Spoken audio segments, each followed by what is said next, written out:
बिस्मिल्लाहिर्रहमानिर्रहीम। धोबी का कत्ता घर का ना गाट का।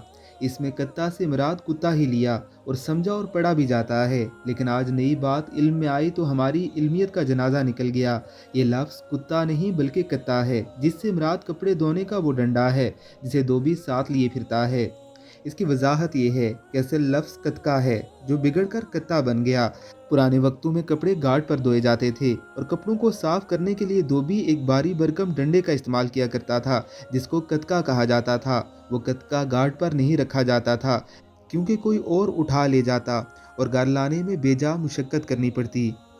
इसलिए धोबी वो कतका रास्ते में मुनासिब जगह छुपा देता और अगले दिन निकाल कर फिर इस्तेमाल कर लेता। इस तरह कतका न घर जा पाता और न गार्ड पर रात गुजारता। धोबी का कतका न घर का न गार्ड का, जो नए दौर में बिगड़कर कुत्ता बन गया है। क्या आपको इससे कबल इसका इल्म था? हमें कमेंट बॉक्स में ज़रूर बताइएगा।